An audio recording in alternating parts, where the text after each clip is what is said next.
So in this video I'm going to explain the planetary correspondences with the nine-sphered tree of Yggdrasil. I will be comparing both the Greco-Roman names for the planets with the Norse names for the 9 worlds. So I'm going to start with the top one here, which is, as you can see, it's got the planetary symbol of Uranus, and this sphere on the Norse Yggdrasil tree of life is called Asgard, which is the home of Aesir. Now, why does Uranus correspond with Asgard? Well, because Uranus in the Greco-Roman mythology is a sky god, and he is actually a titan, but he was the first titan along with Gaia, the earth goddess. So that corresponds because Asgard is the home of the Aesir, which are sky gods. And it being the top of the tree, it represents the sky. And also, if you look at Uranus as a planet, it is also light blue. Its atmosphere is all light blue, just like the sky we see on our planet. So as we go down, we see Mercury here, or Hermes. Now, how does this correspond with this sphere? Because this sphere in the Norse tradition is called Alfheim, which is home to the light elves, or the Alpha. Now, why does this correspond? Well, because Mercury, being the closest planet to the Sun, obviously is a very light planet, and it's a very small planet. Small being light, and also it has a lot of light on it, because it's very close to the Sun. So that's why it relates to the element of light. Now, as we go here, we can see Venus, symbol Venus, and the sphere on the Norse tree is called Vanaheim.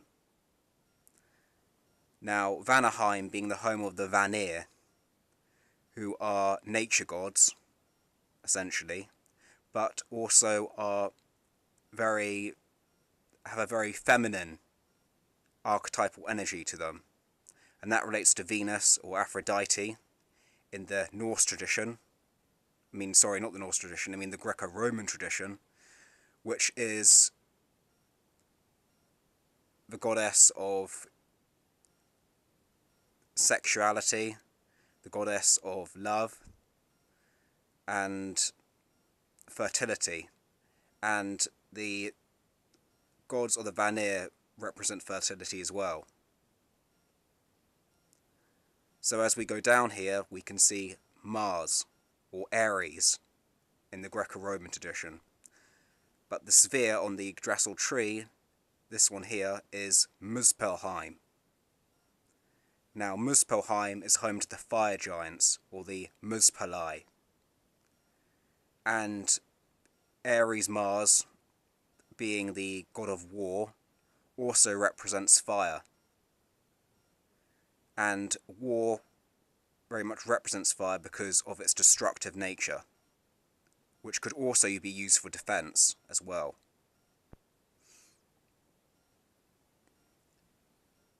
And if you look at the planet of Mars, it's red. And I've even heard theories that there was also volcanoes on Mars at one time. So that's how it corresponds with the realm of Muspelheim. Now, if we go right up to here, we see the symbol of Neptune or Poseidon. And the realm on the Norse Tree of Life is called Niflheim. Now, Niflheim is the realm of ice, which is the opposition to Muspelheim, which is fire. Both polarities. Now, ice being a very dense and condensed form of water. Basically, ice and water are the same element, it's just one's fluid and one's dense.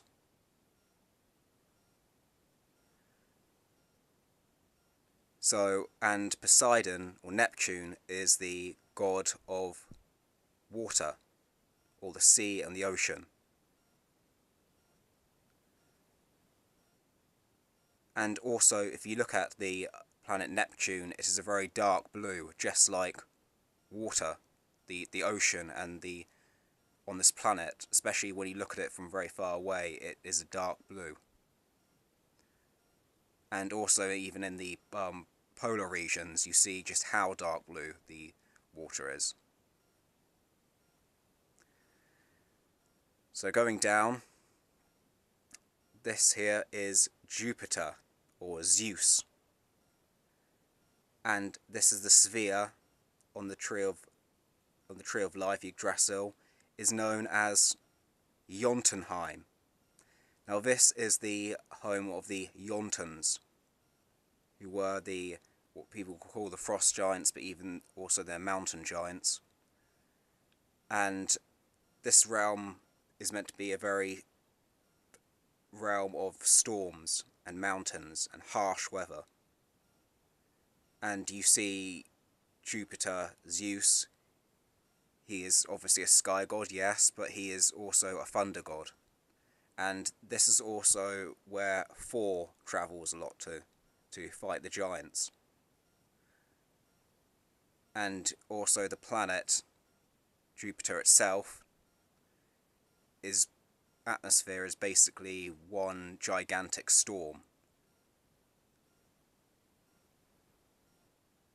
So as we go down here, this symbol here is the symbol of Saturn,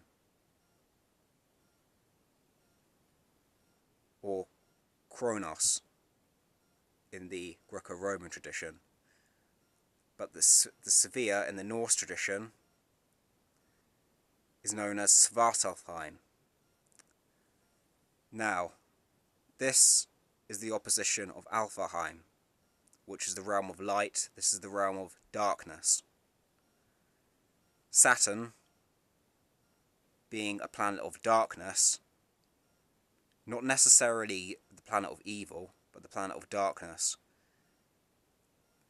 is also a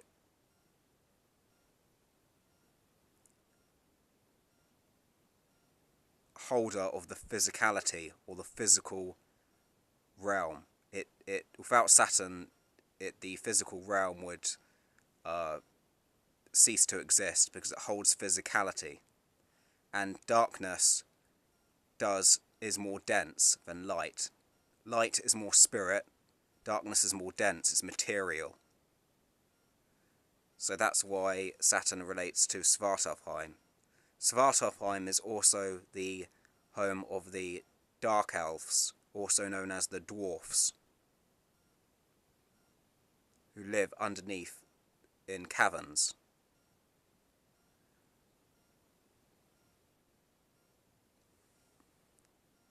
As we go down here, we see the symbol of Pluto, or Hades, and the sphere on the Norse tree is Helheim. Now, this is more of an obvious one, because Pluto, Hades, is the lord of the underworld, the god of the dead, and Helheim is also the realm of the dead in Norse mythology. And this is also where the goddess in the Norse tradition Hela lives, which is basically the equivalent or the same archetype as Pluto Hades.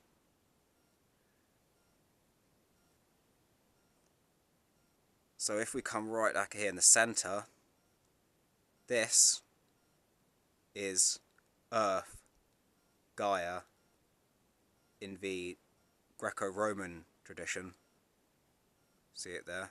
The Earth, the planet that we inhabit. But in the Norse tradition, the sphere is Midgard. Now, Midgard, or Earth, or Gaia, is the centre of the 9 realms. And all these planets project down onto this planet and have elements of all these different planets within this centre, Earth. This is where the heart centre is on the chakras. And this is our centre. That's why we live and reside here. But we are also combinations of all these surrounding spheres and planets. Now, you may ask, why haven't I put the sun or the moon there? Well, the sun and the moon, Sol and Luna, aren't planets. Other planets also have moons, and the sun is not a planet. The sun is a form of energy that gives life. But I have put them up here. You see the symbol of the sun and the symbol of the moon. Now these represent the polarities of each other. One's light, one's dark. One's day, one's night. And they are both of our eyes.